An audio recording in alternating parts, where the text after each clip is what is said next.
Top 5 Star Wars video games. Before we get started, a little disclaimer. As I was brought up on the PS1 and PS2, I did unfortunately miss out on a ton of the classic Star Wars titles that a few of you may be expecting to hear about here. So yeah, sorry about that in advance. So without any more hesitation, let's get started. And at number 5, we have LEGO Star Wars: The Complete Saga. Yes, we're starting this off with a family-friendly classic, and one that many people still adore to this very day, and for good reason. This can be played solo, or it can be played as a fun little cooperative title instead, so long as you're lucky enough to have a buddy to actually play with, that is. You can both sit down and play as little minifigure versions of your favourite Star Wars characters, whether that be Obi-Wan Kenobi, Jango Fett, or even Jar Jar Binks, as you traverse through the entire narrative of the first 6 Star Wars films in the mainline saga. Available on the majority of platforms around the mid to late 2000s, the Complete Saga bundle features plenty of levels for each of the 6 episodes, with a nice sense of variety.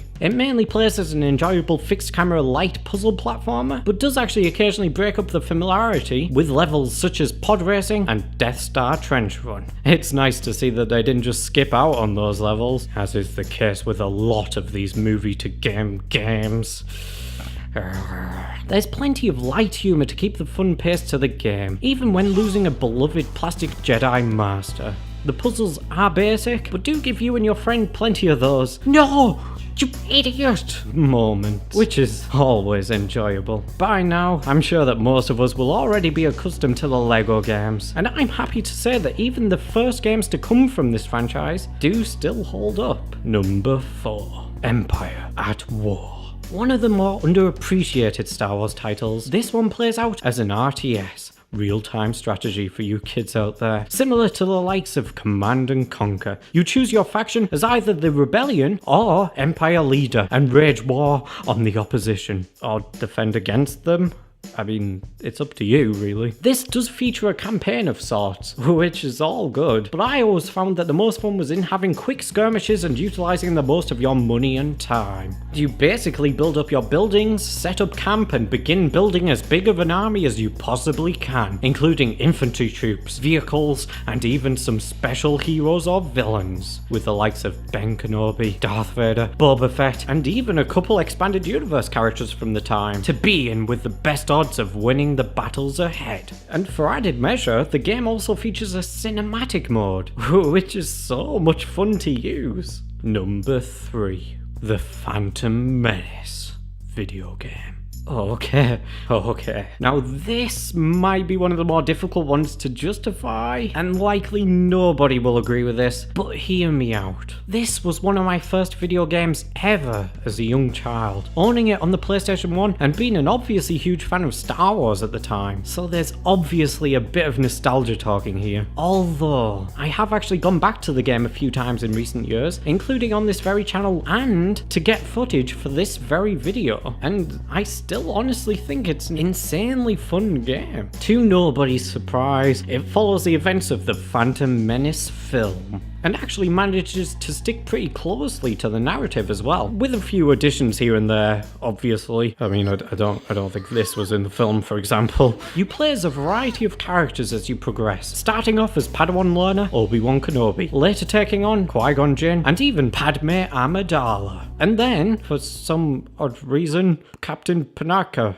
No Jar Jar playtime here, unfortunately. Though, don't worry, he does feature as an AI character. Oh yes. This means that there can be a few variations of gameplay types, with the ability to utilise the Force as a Jedi, albeit just with Force push for whatever reason, blasters, and thermal detonators. Seriously, it might look bad, even for a PS1 game, but I honestly do get so much fun from it. The levels are largely linear, but do actually have a fair few free roaming areas as well, primarily when getting on the planet of Tatooine as Qui-Gon, and this is where the game is at its best for me.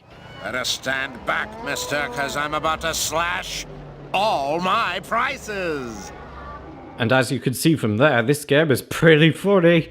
It genuinely plays like an early PS1 version of Knights of the Old Republic, being a third-person game with different choices in combat, missions that feel like side missions, weird side quests, and even branching dialogue options. Although, I don't really think they have that much effect on the narrative here. There are a fair few encounters as well, including one with Jabba the Hutt, where you may end up battling a Rancor. Anyway, I'm getting way too excited here, so let's jump to number 2.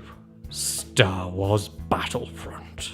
I'd say that you can fairly choose either of the first 2 Battlefront games for this spot, but I'm gonna go with the first one. Not only because it's the one of the 2 that I'm actually able to capture footage for, but also because it's the one of the 2 that I actually have the most fond memories with. It's a very basic game, and some could argue that it's just a watered down third-person Star Wars take on the Battlefield games, but yet it's still so great. You can take on the arcadey role of either the Empire soldiers simply doing their job, or as the rebelling terrorists coming to kill them all. In the original trilogy side of things, that is. Or as the CIS or Republic troops with the prequel side. You battle across a large variety of maps. My favourite maps always been Bespin platforms, where you can jump on top of the roof to the tunnels to surprise your enemy. The Geonosis map, where you can board a Republic gunship and hope you can carry your entire remaining squad to safety. And of course, Endor Bunker, where you realise just how fast those speeder bikes really are.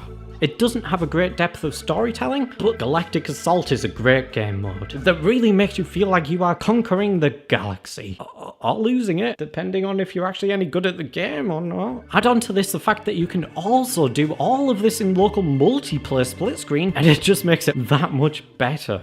And so, finally, we have number 1. Knights of the Old Republic.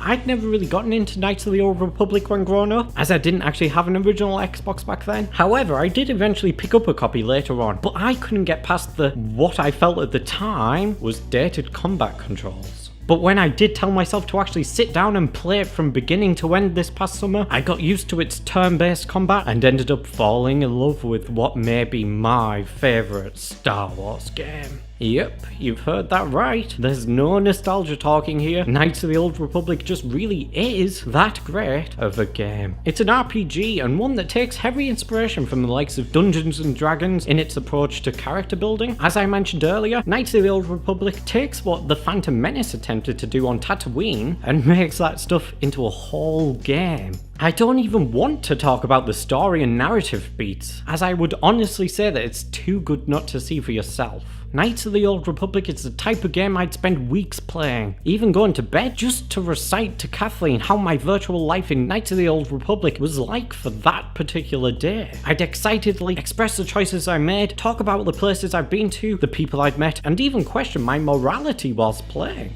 I'm pretty sure she got pretty sick of hearing about it, to be fair. That's the thing though, I would often spend hours at a time on each planet I visited throughout the game, just doing small things like getting to know the locals and fulfilling their selfish needs. I'd obviously try to make a little bit of money on the side too. I mean, for one, there's even a racing mini-game of sorts in the form of swoop racing. You don't start out with a lightsaber or anything. You slowly grow your character and their abilities, eventually slowly getting the option to join the Jedi and equip your first lightsaber. There are a lot of fun and fairly unique characters to meet throughout, including a fair few that join you along the way, such as Bastilla and HK-47, who I would strongly theorize had a greater impact on how Disney's droids have turned out more so than even the likes of R2 and 3PO. I was happy to have experienced Knights of the Old Republic, and have even enjoyed what I have played of the sequel. I only wish that there was either a remaster or another sequel coming out nowadays, just to have the excuse to go back and play it all again. Also, yeah, I did try to recreate Lara Croft for the video footage playthrough, and I've now somehow ended up spending an extra 6 hours on the game. By accident, of course. So that concludes my personal ranking of my favourite Star Wars games. I really hope there haven't been too many offended by my opinions shared here, and I hope that those who haven't done so already do give Knights of the Old Republic a go at some point soon. And if you really hate the Phantom Menace game, I won't be upset. I understand it's not really for everyone, and not that great of a game. I mean, it kinda is though. But yeah, thanks for watching and sticking around. Bye.